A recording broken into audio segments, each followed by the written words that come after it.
Kamu nggak bodoh, kamu cuma belum tahu cara ngukur kepintaranmu. Selama ini banyak orang nganggep kalau orang pinter itu cuma yang jago matematika atau minimal yang hafalannya bagus. Padahal ada 9 jenis kecerdasan yang berbeda dan kemungkinan besar kamu jago di salah satunya atau bahkan beberapa sekaligus. Di video ini kita bakal bedah 9 tipe kecerdasan versi Howard Gardner. Bukan buat ngelabelin, tapi buat bantu kamu nemu kelebihan tersembunyimu. Tonton sampai habis, siapa tahu kamu tipe dewa yang punya semuanya. 1. Kecerdasan visual spasial. Kamu tipe yang sekali baca maps langsung kebayang, padahal belum pernah kesana sama sekali. Atau sering bisa nebak, ini kayaknya muat deh, tanpa ngukur dulu. Mungkin kamu mikir, masa iya kayak gini termasuk kecerdasan? Percaya deh, gak semua orang bisa ngelakuin ini. Itu tanda kecerdasan visual spasial. Orang dengan kecerdasan ini jago ngebayangin ruang, bentuk, dan arah di kepala. Mereka bisa ngelihat sesuatu yang belum ada. Contohnya, biasanya desainer interior bisa langsung lihat gimana ruangan bakal terasa kalau furniturnya dipindah. Atau ilustrator bisa ngebayangin komposisi gambar sebelum coretan pertama. 2. Kecerdasan linguistik. Kecerdasan linguistik itu sederhananya kamu kuat di kata-kata. Kamu secara alami nyaman mikir lewat bahasa, entah lewat ngobrol, nulis, atau ngerangkai kalimat di kepala sebelum ngelakuin sesuatu. Kadang kelihatannya sepele, kamu sering kepikiran, kata ini kurang pas deh. Atau lebih milih nulis panjang daripada jelasin pakai gambar atau angka. Menariknya, ini sering kejadian tanpa sadar. Kamu gampang nginget kata, cerita, atau detail obrolan yang orang lain udah lupa. Bukan karena kamu niat ngafalin, tapi karena memang kata itu nempel. Jadi sederhananya, kecerdasan linguistik itu soal cara otak kamu bekerja. Kalau memahami dan menata semuanya terasa paling rapi kalau lewat kata-kata, bisa jadi ini salah satu kekuatan yang selama ini kamu anggap biasa aja. 3. Kecerdasan logis matematis. Ini yang paling sering dianggap pintar di sekolah. By the way, ini bukan cuma soal jago matematika ya. Kalau kamu nyaman sama pola, logika, dan angka, kemungkinan ini salah satu kekuatan kamu. Bukan sekedar hitung-hitungan, tapi cara kamu mikir sebab akibat. Kamu tipe yang enjoy ngulik data, nyusun strategi, atau debat pakai alasan yang rapi. Main game logika, catur, atau bongkar cara kerja sesuatu sampai, masuk akal. Itu bisa bikin kamu betah berjam-jam.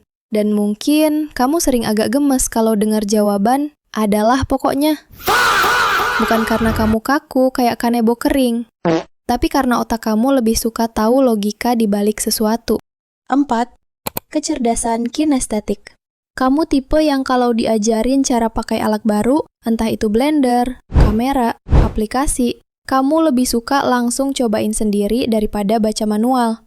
Atau kamu lebih gampang inget jalan kalau udah pernah lewat sendiri, dibanding cuma lihat di maps. Atau pas belajar sesuatu, kamu harus pegang, gerakin, atau praktik dulu baru ngerti. Itu bukan karena kamu nggak fokus, itu karena tubuh kamu ikut mikir. Orang dengan kecerdasan kinestetik punya otak di tangan dan kaki mereka. Mereka belajar lewat gerakan, sentuhan, dan pengalaman fisik. Makanya ada orang yang nggak betah duduk lama, bukan karena nggak serius, tapi kadang karena otaknya kerja paling optimal waktu tubuhnya ikut bergerak. Atlet, dancer, montir, ahli bedah, bahkan barista yang bisa bikin latte art tanpa mikir, mereka semua biasanya andalin kecerdasan ini. Jadi kalau sistem belajar kamu lebih learning by doing, ini mungkin kelebihanmu. 5.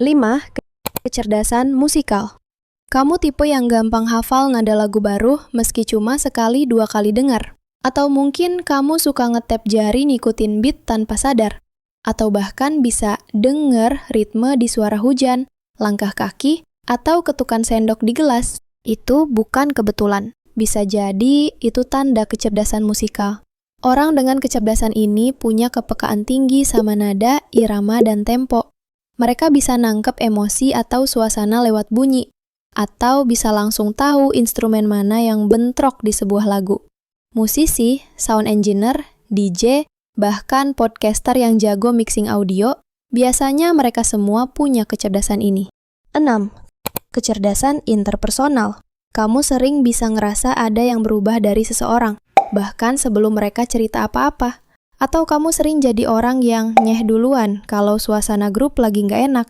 Atau bisa nangkep maksud seseorang bukan dari kata-katanya, tapi dari nada bicara, ekspresi, atau bahkan dari jeda dia ngomong.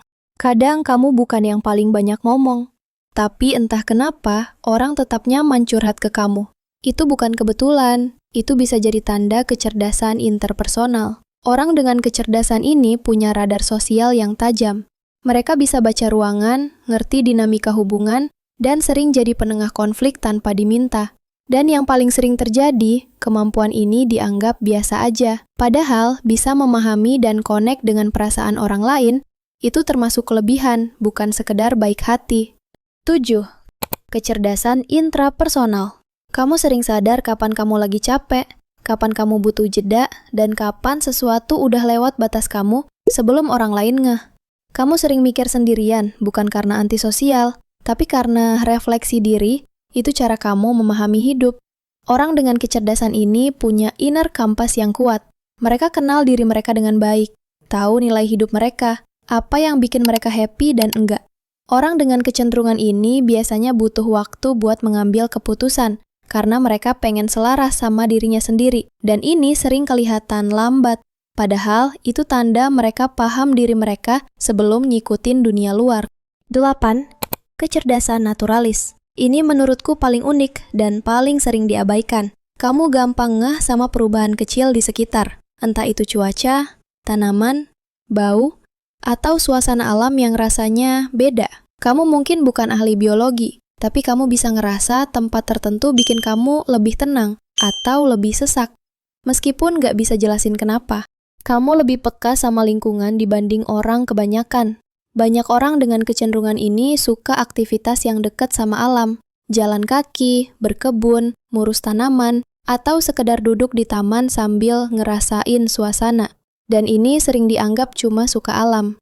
Padahal, kemampuan ngenalin pola dan perubahan di lingkungan itu juga bentuk kecerdasan. 9. Kecerdasan eksistensial. Ini yang cukup langka dan paling sering disalahpahami. Kamu tipe yang kalau nonton film atau baca buku yang kepikiran bukan cuma ceritanya, tapi apa sih pesan di balik ini semua? Atau kalau lagi di fase hidup tertentu, kamu tiba-tiba sering nanya ke diri sendiri, aku ngapain sih sebenarnya? Apa makna semua ini? Kamu sering kepikiran pertanyaan besar yang orang lain anggap nggak praktis. Kenapa kita ada? Apa tujuan hidupku? Yang penting itu apa sih buat aku? Dan kadang, kamu ngerasa sendirian dalam pertanyaan-pertanyaan ini. Karena nggak semua orang nyaman mikir sejauh itu.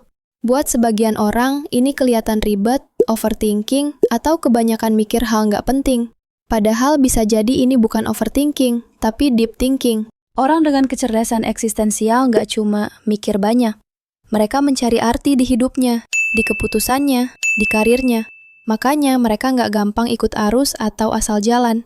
Mereka butuh tahu kenapa sebelum ngapain. Mereka biasa berpikir lebih dalam dari kebanyakan manusia lain. Ada nggak yang ngerasa punya semuanya dari 9 tipe kecerdasan ini? Atau kalian ngerasa dulu nggak punya sama sekali, tapi sekarang punya beberapa? Tulis di komentar, aku pengen lihat mayoritas di angka berapa. Semoga nambah perspektif, biar hidup kamu makin objektif.